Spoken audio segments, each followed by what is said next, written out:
Danku Sarah. As some of you may know, I have actually been to Kortrijk before. I was an exchange student here for 2 months during the summer 28 years ago when I was 17.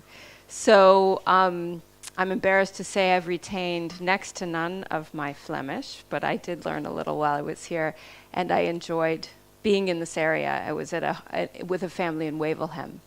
So this is coming back for me, and it's very exciting to come back as a grown-up and a professional and to talk about a subject that I care so much about. To tell you a little bit about myself before I go into some of the big picture issues in entrepreneurial journalism.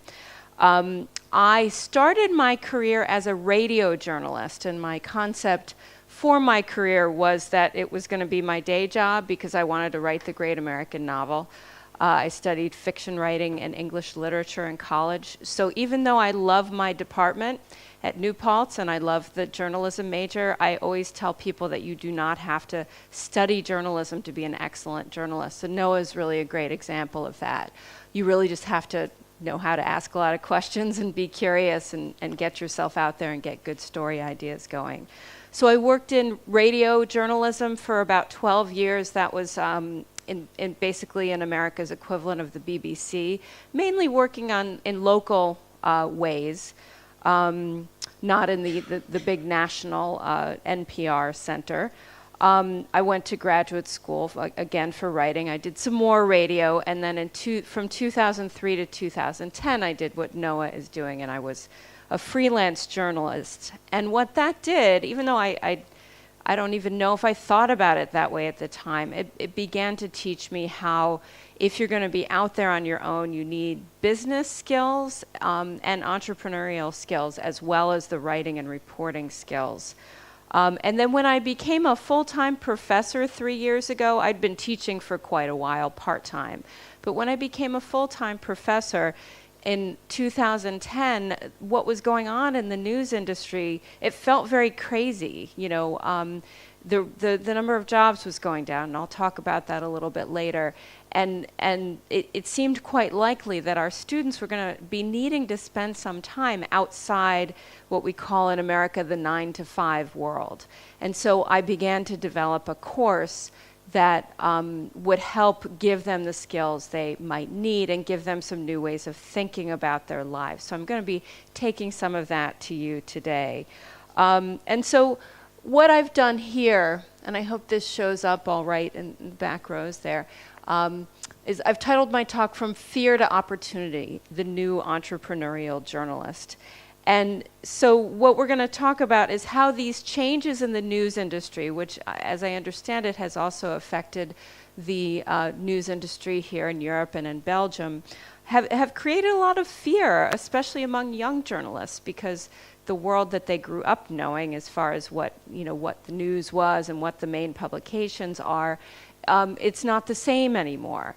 And that's created a lot of fear, and I'm going to talk to you about why the fear mentality exists, and then ways to revisit the media landscape and look at it in new ways, and look at it as one of unprecedented opportunity. So we've already seen some amazing examples of this today in the talk so far, of how you can do your own thing.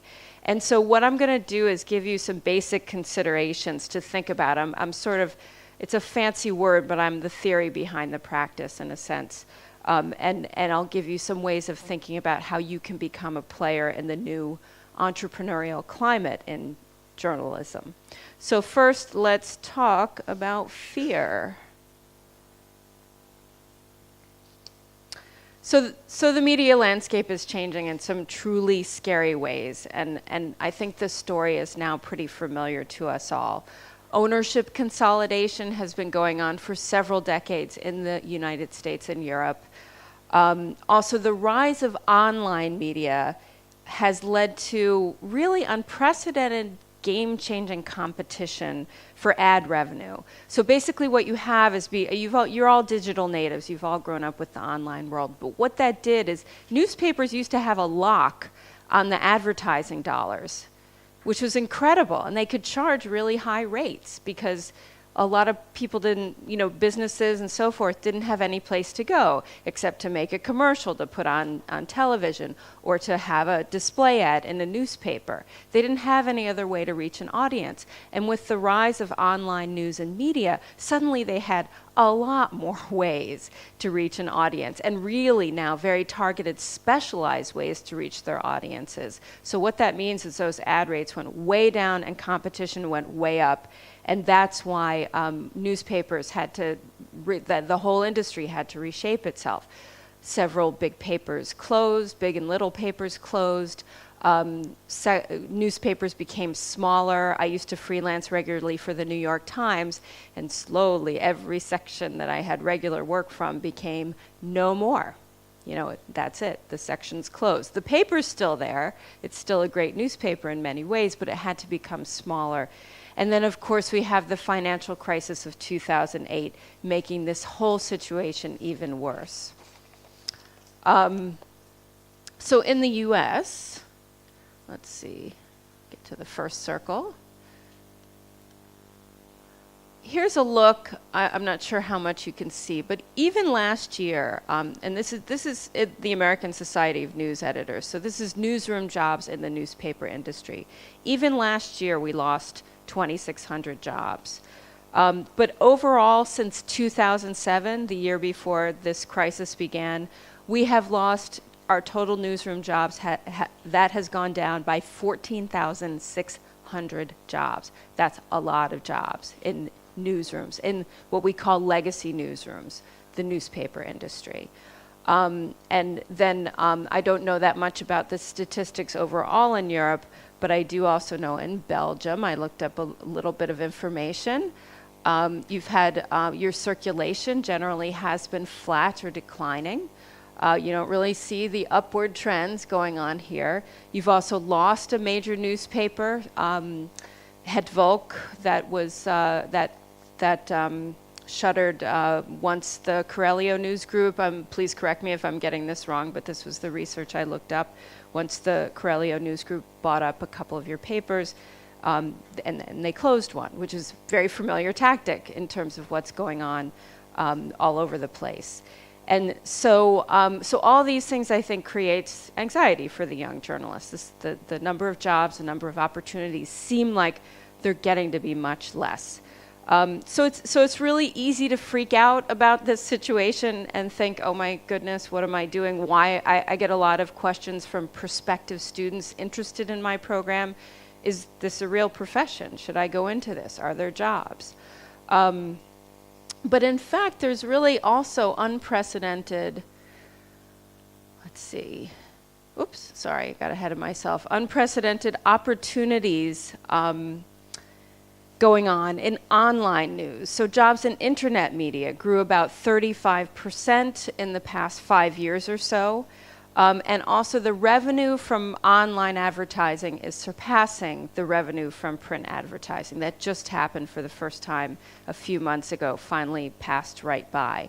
So there's growth in certain areas. And then the other thing that I like to talk about is we have unprecedented opportunities in terms of the new online startups, like you were talking about with your online soccer site. New startups that are opening up basically every single day. So what I teach is that instead of being paralyzed by fear, try to think about what's going on as opportunity, especially because you're young and you're learning. You're in the best possible position. You're flexible.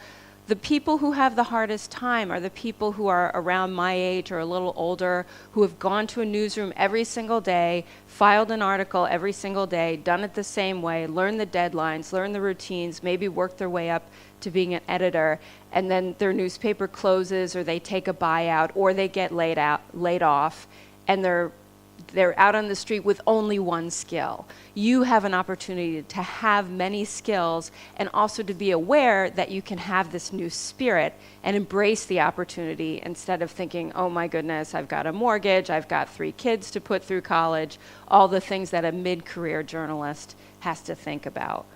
As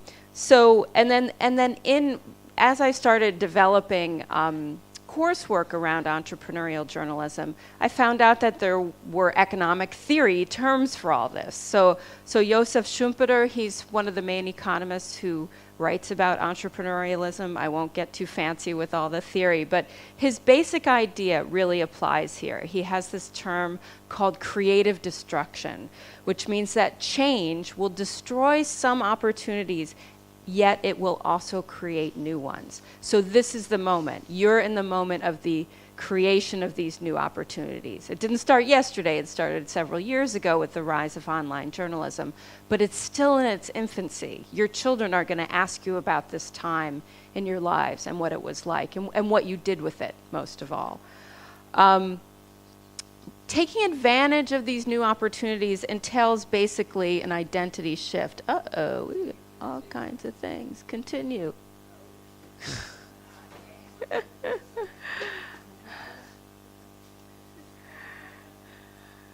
Okay. No, it's fine. And I don't know why all these things are, okay, I've got to change what I'm doing here because this didn't do what it was supposed to do. I've got to present. Sorry, I'm just going to do it this way because otherwise it's going to look weird. So we're just going to go through these zoomies.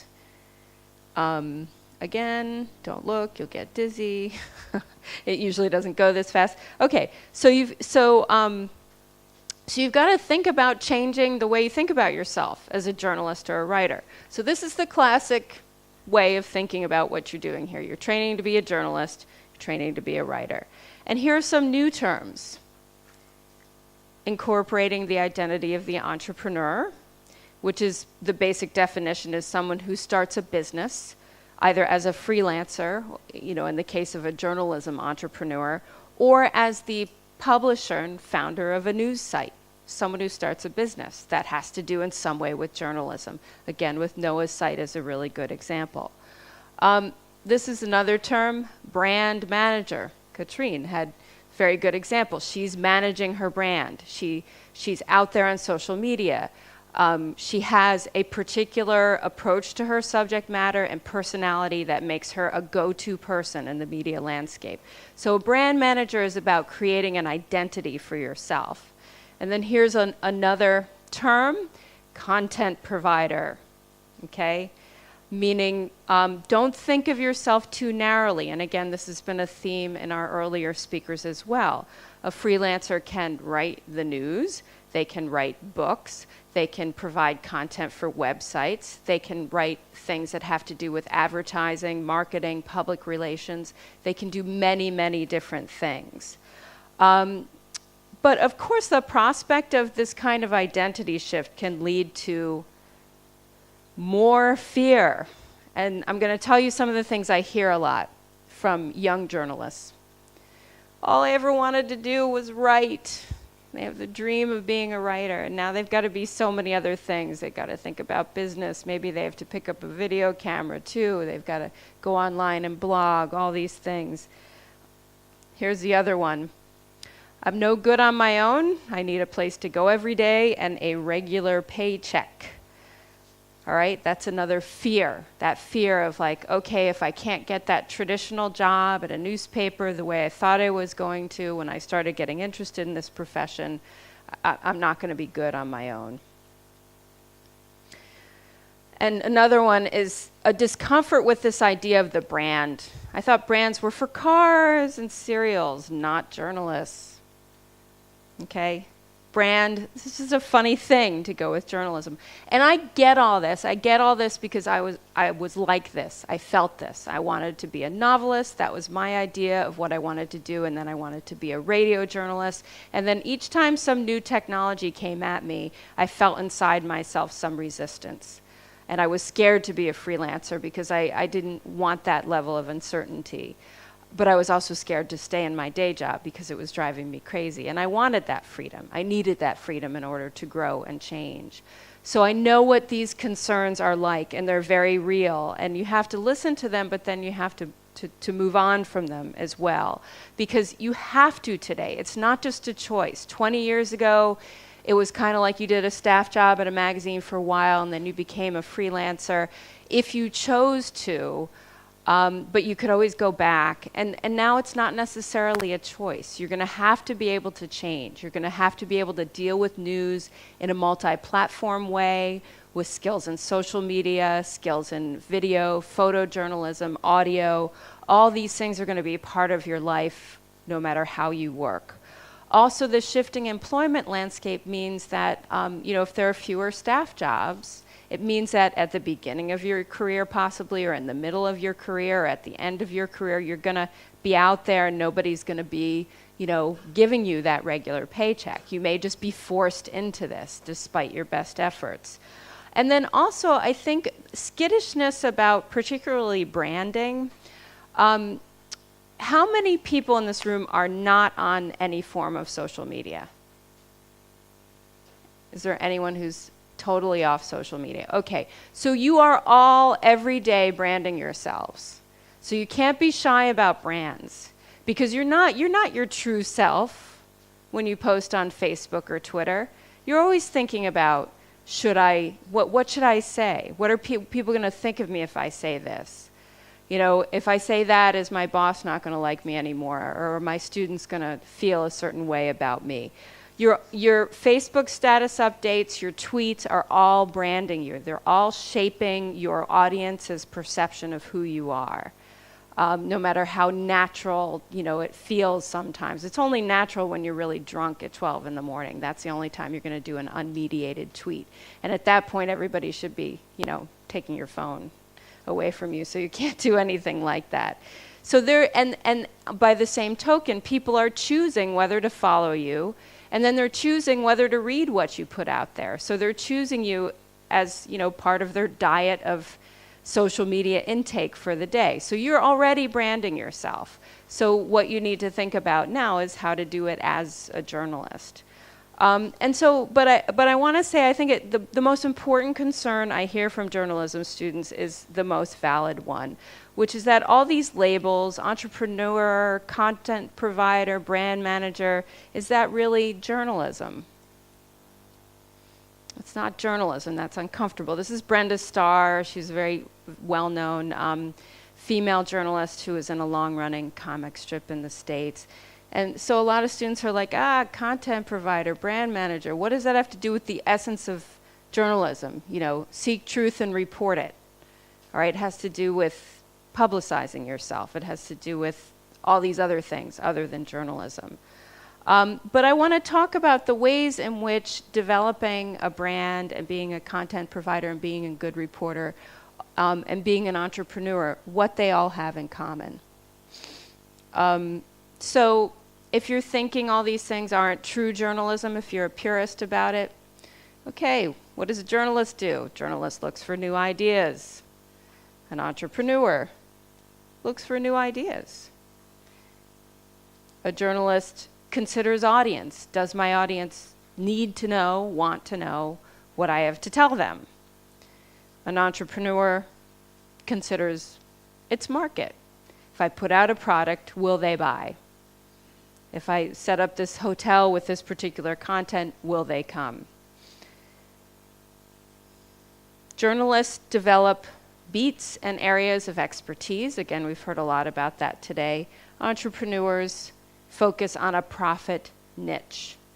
Okay, we have Amazon, which does everything, but usually when people start out, it's something like, they want to look for something really narrow and specific. For example, the furniture you have at the studios, that sort of styrofoam, somebody figured out that was a practical way to make a room flexible. You could put your furniture and kind of connect it together and put it in a corner, and you can take it apart and students can sit on it. Somebody thought of that, and people bought it and made it useful.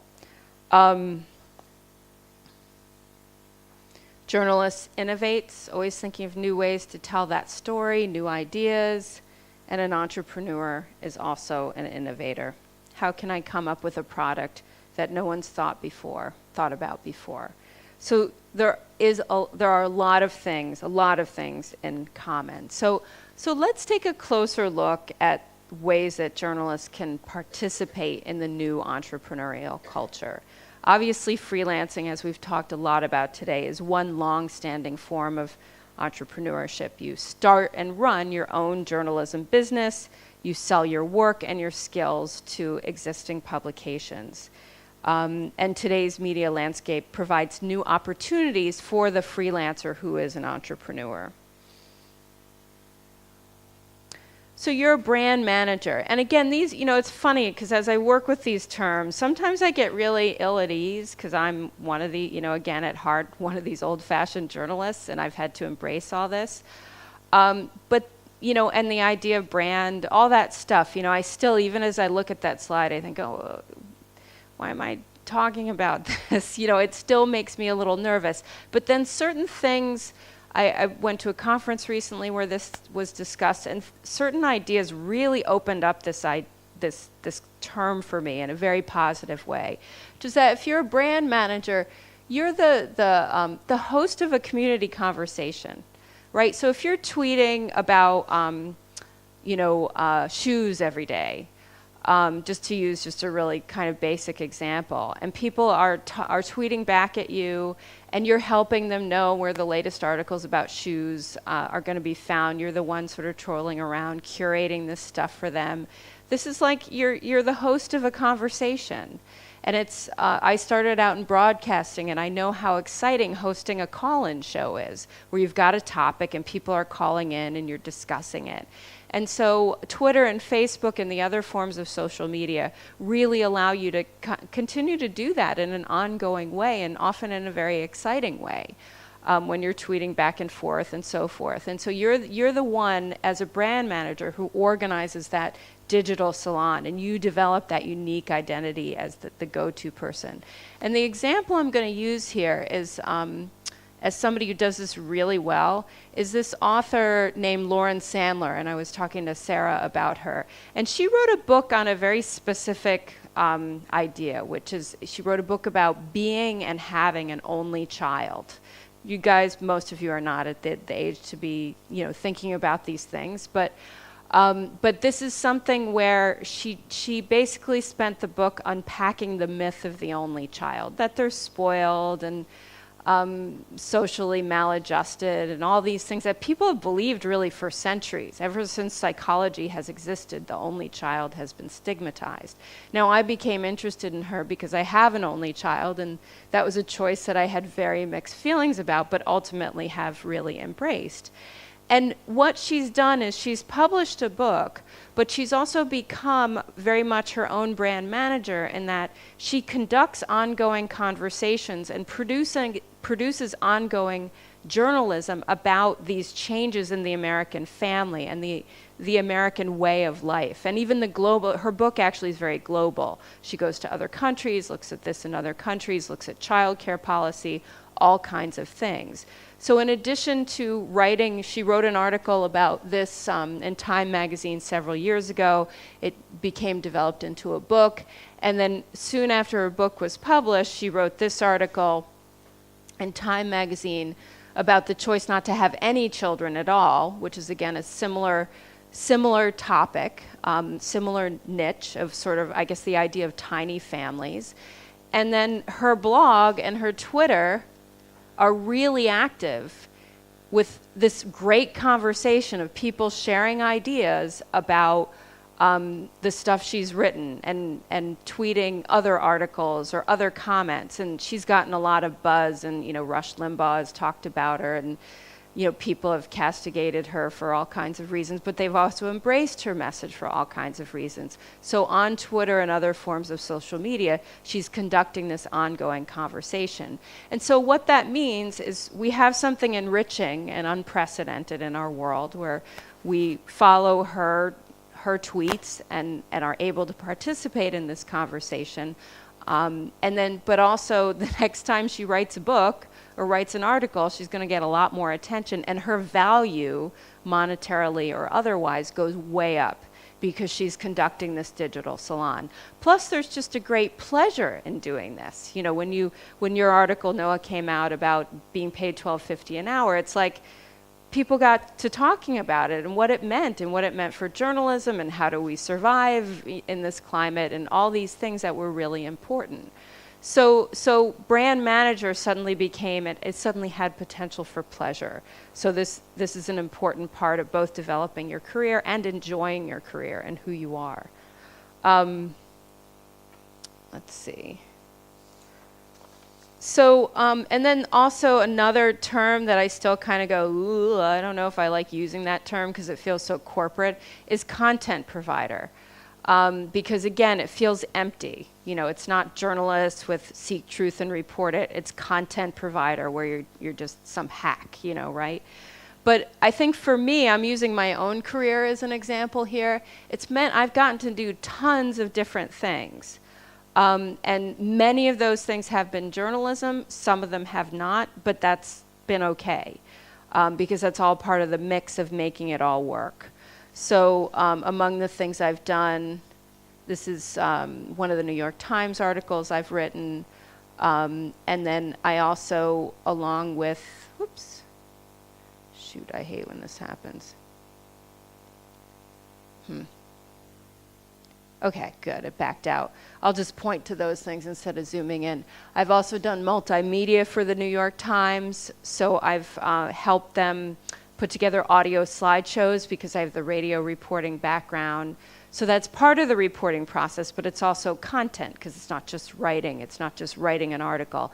It's providing audio and doing production assistant work. I've done medical writing. I've also published a book and on my way to publishing another, and this is called my book called Public Radio Behind the Voices. And then I've done ghostwriting as well, and along with tons and tons of other things. So content provider has freed me up to think, okay, a freelance journalist is not a narrow thing. But again, I think this is the message that's been going on throughout today.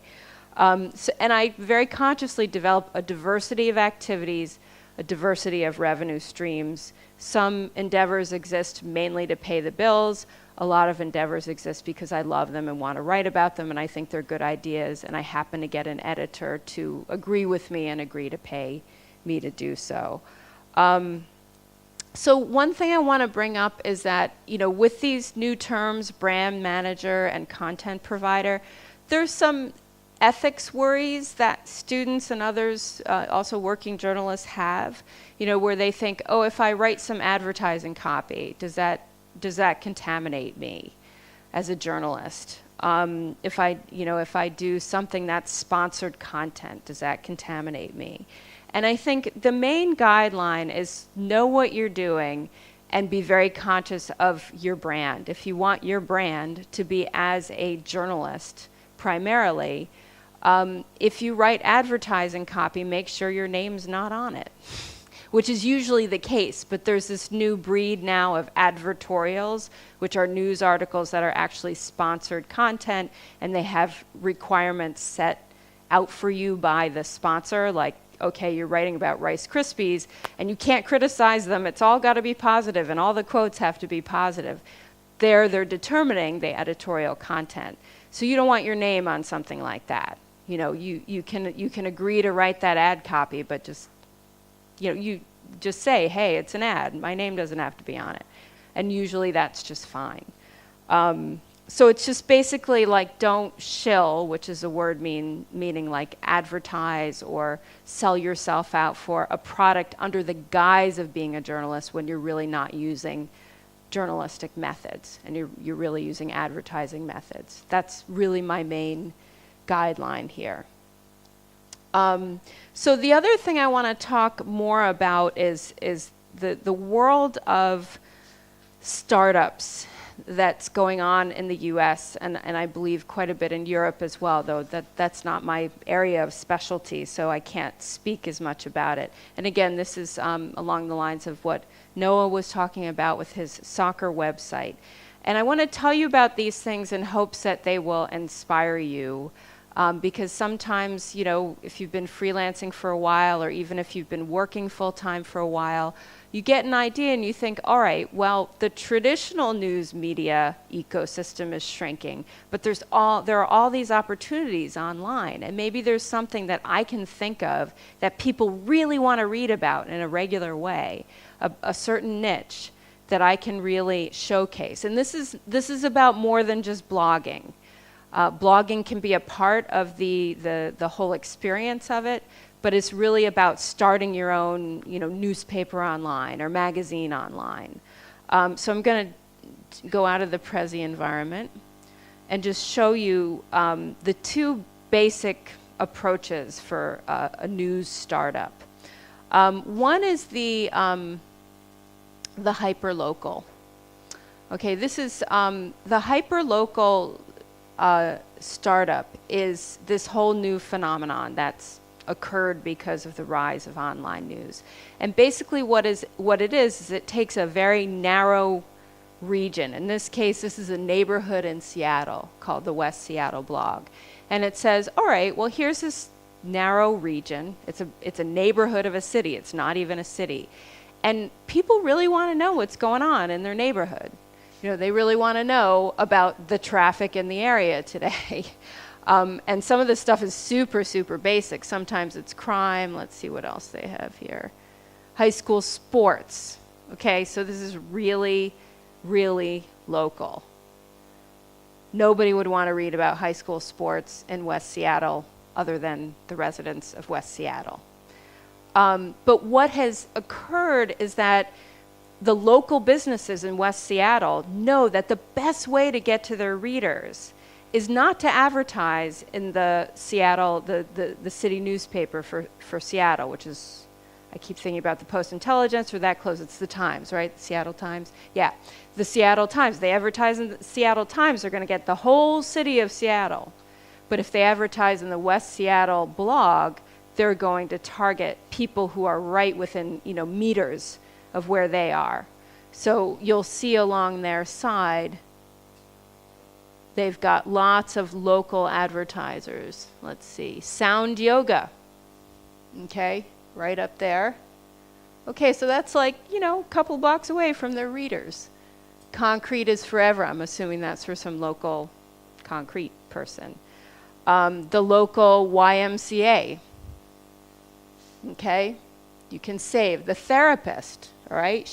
That would be a little tough if she advertised in the Seattle Times or other markets because, the people could be like a 45-minute commute away from her, and it's hard when your therapist is 45 minutes away. It's nice when your therapist is a couple of blocks away. So this has turned out in certain regions to be very successful, these hyper-local blogs. And they're very exciting because, again, it's community news, community conversation. It's very low cost to start.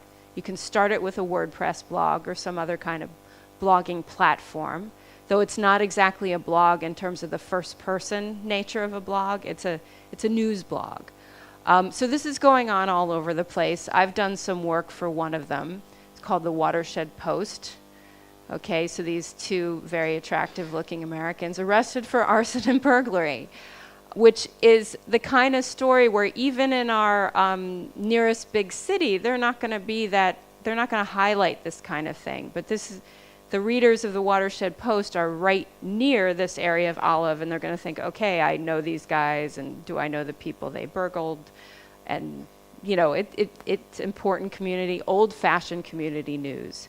And again, they've got their advertisers, the local auction market. These are very big in this area of New York. PureCatskills.com, which is a whole local food movement based in the Catskill areas of New York.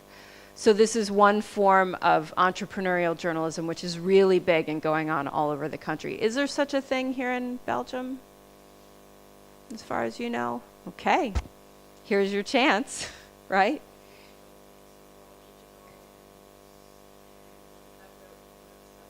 Okay.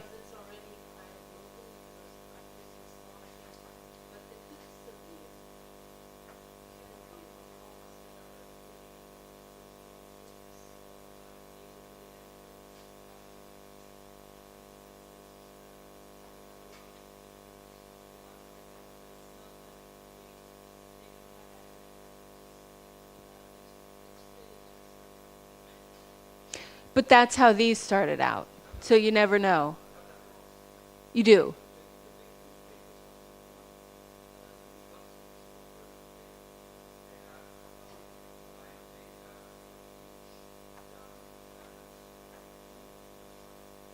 Oh, okay. Well, and that's an interesting. Okay, and so people can go right to their town. And that's actually happening a lot in the United States, where the larger papers are appropriating the hyperlocal model, and they're starting hyperlocal sites, but they're actually part of the legacy media. So, and that can work too, but and hopefully that can help larger newspapers, but a number of them are also independent.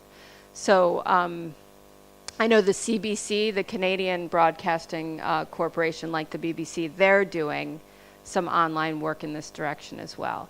And then the other kind of not hyperlocal, but news startup that's going on a lot is just the narrow niche topic. So this is Big World magazine, and it's a travel magazine, but with a really interesting take. It's not a typical travel magazine. It has certain focuses on adventure and food. There are a lot of niche sports sites. There's a lot of niche music sites, especially in the hip-hop world. There's one called, I believe it's Birthplace, which is all about hip-hop culture in New York City, and it's broken down by the boroughs of New York City, so which are the different geographical areas of New York City. Because a lot of the hip-hop industry has moved out to the West Coast, and there was a movement to keep a real sense of hip-hop happenings and news in New York City. So let's see. Now I'm going to go back to the Prezi.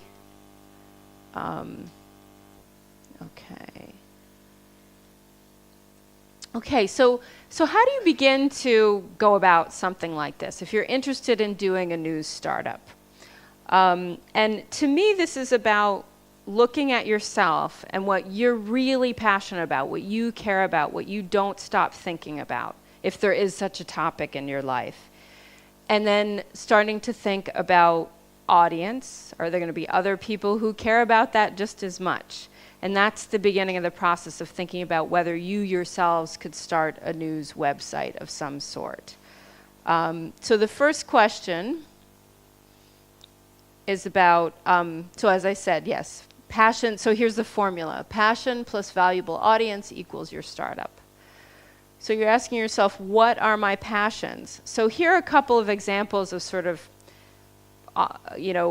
out-of-the-box passions that have actually become viable websites. Curvy Girl Chic. Okay, Curvy Girl Chic is a website about fashion for younger women who are plus size. That's the term we use for the non-super skinny woman, the larger woman. Okay, so this young woman who loves fashion, couldn't stop thinking about fashion, and happened to not be super skinny, and she happened to have a large curvaceous body, said, I'm gonna follow this industry. I'm gonna find out where the good clothes are. I'm gonna get good images. I'm gonna try some of this stuff on, and I'm gonna be the go-to person for all the women like me who want to know about, fashions for larger women, for larger, younger women. And it's become a very popular blog and has a lot of advertising. There's also the Adventure Journal. I'll see if I can close up on this one. This is an interesting travel-oriented website. There's no mention Outside Magazine. That's the real big one for adventure travel. But Adventure Journal does things in a slightly different way. The way it's been described to me, a friend of mine is involved in this. It's a little more female-oriented. Outside Magazine can tend to be very male at times, though I know I've seen that change at certain points. And it also has a bigger environmental awareness to it. And it also does some interesting features on history and gear, and it's kind of a more boutique feeling to it. So there are two examples of people who took a certain kind of passion, something they couldn't stop thinking about, and developed it into a news startup. And so again, it goes beyond just the simple kind of blog, I feel this way today, not to say that those can't be amazing to read, but they really become news sites of a certain feature bent. And then here are the more complicated questions. Can I build audience? And so when you start to conceptualize a news startup, and I hope all of you just play with this idea in your head, even if you don't want to start anything tomorrow, but just playing with this idea in my head. What could I devote my time to? What would I be interested in doing? You have to think about whether it's being done by somebody else. And this is, for my students, the biggest thing they have to develop. They want to do something on music. Okay, so it's like, well, you got to look at all the music stuff out there and figure out what hole, exists, and can you fill it in what way? And can I attract a unique readership? So they'll think, I want to do something on the local music scene. Well, what are you going to be able to say that the local newspaper isn't already saying, or your Facebook page isn't already saying with Facebook events? You always have to be thinking about how people will come to just your site for a very specific reason and in a regular way. And then the third question you want to ask is, can you attract that unique readership that advertisers are going to want to reach? So I've just, if you look at the display ad, this is for Outside Journal. And they've got really specific things. They've got a bike tour, which is actually something they sponsor and gives them a revenue stream because people pay to go on this adventure bike tour out in the middle of Utah, which is a very exciting area to bike through. They've got, a high-tech coat. And then also, incidentally, on that same banner, they've got video. And video is really important now on news startups because you can plant ads at the beginning of video. And if it's a really good video and people want to watch it, they'll suffer through a 20-minute ad.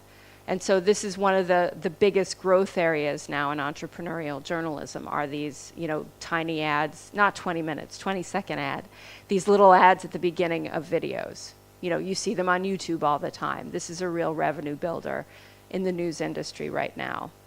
And then you see for the Curvy Girl site, you've got now, incidentally, I don't really see any curvy models going on here, but they want to get the curvy girls to shop at their stores. So they are advertising on the Curvy Girl Chic site.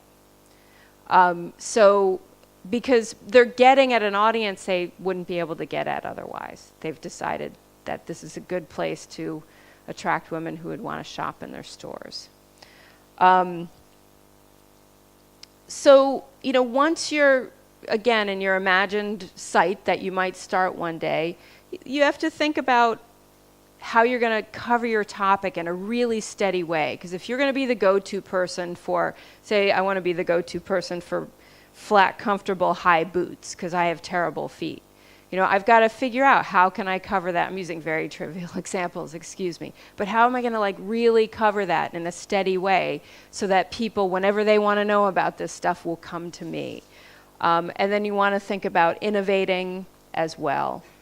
And innovating in how you cover something.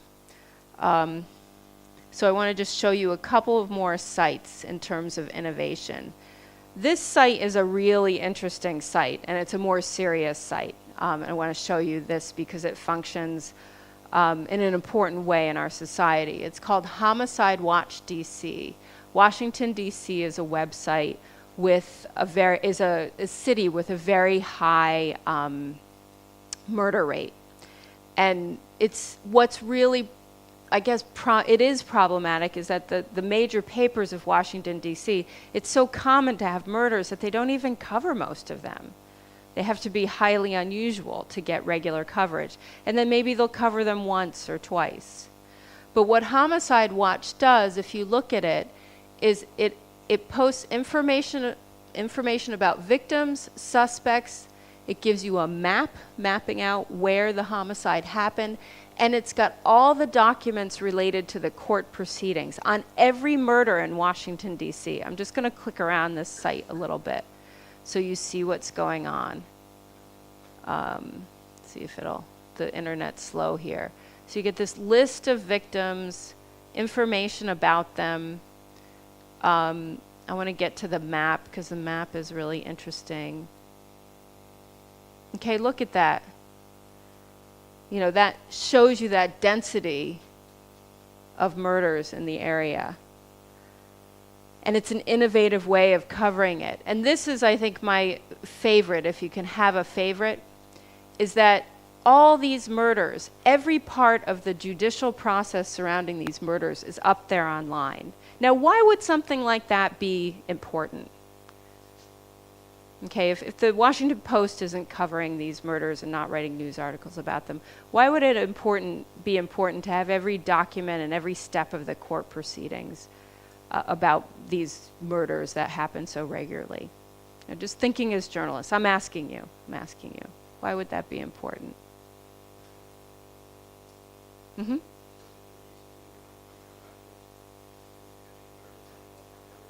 Well, a lot of this stuff comes from the police, because they'll have the police report and the court documents. But sure, if the police for some reason didn't bother to get the court document from the court, they could have it online. So absolutely, yeah.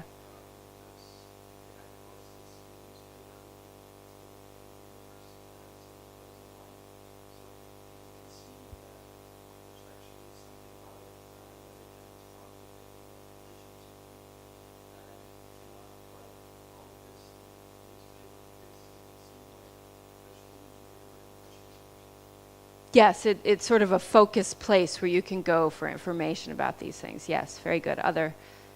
It's also interesting for background, please, if you might want to cover something or you want to do an article about homicide in DC, you can look through everything that happens, and maybe there were mistakes in police files that give some information about all the murders, why they happen so frequently. Yes, and it serves that function. It becomes a feeder site for other news organizations. And the founders of this site don't mind that at all. In fact, that's part of why they're doing it. Any other reasons? I'm going to be a little in your face. Your nephew is shot and is dead. Okay? Informing citizens. I'll tell you a personal story, which is that I'm from Newtown, Connecticut. You've probably heard of that town. Okay, and I didn't know any of the school children who were killed. And I know a lot of Americans felt this way, but I was obsessed with following it. And I followed it from literally 2 minutes after the story broke, because my husband happened to be on the phone with his mother, and she always has CNN on, and he said, they keep saying Newtown on the news, you better turn on the news. So I couldn't stop following it, and I was like insatiable with every moment of that day, and it still makes me sort of react physically to think about it. And that's not even my personal loss, but I had this connection. And when you have a connection, there was also a very gruesome murder involving my daughter's school. One of the school aides was killed by her husband, who then killed himself. When you have that proximity to a crime, it's the most important thing in your life. You want every development. You're starved for news about this, and I hope this never happens to any of you. But for a community like Washington, D.C., where this is happening so much and tearing communities apart, this is such an important resource, not only for their obsession and their grief, but also so they can take action. So if something doesn't happen in the court system that should, they can say, look, I have this document. What's going on here? How come this isn't moving? How come this case isn't moving forward? So this is a kind of very focused niche and hyper-local news that isn't going to make a lot of money in terms of advertising, because who's going to want to advertise on this site? And I'm going to talk about that in just a moment. But it provides an incredible public service that the news climate now and legacy media could never provide. They would never have the resources. They would never want to, as you said, focus their entire paper on the murders of the day.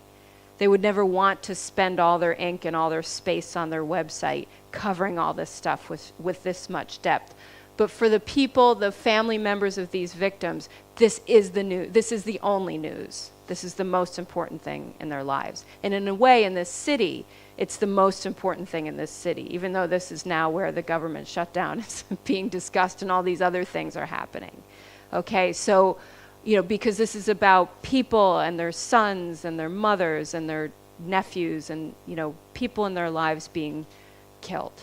And it's the most important thing, because they're suffering a loss that no one should have to suffer. So that's another service that news, innovation in news startups. All of this is innovation. The idea of putting indictments up, which is when you charge, you first charge a criminal with a crime. There's a lot of victim memorial information. It's a really fascinating site. I don't want to click through everything today because I think I'm running out of my time. But it's just one example of how you can really innovate in the way you cover your niche topic. And this site has gotten a lot of attention. And what they're actually doing now is developing a platform that other newspapers around the country are purchasing so that they can use and have as a kind of auxiliary site. So a couple more things just to go through for your imaginary startup. And then I shall conclude. So you have to think about, can you build audience? So it's a surreal kind of thing to think about when I've just shown you Homicide Watch. I've talked about covering your topic thoroughly, thinking about innovating, aggregating news from other places, including multimedia. I won't go into that too much.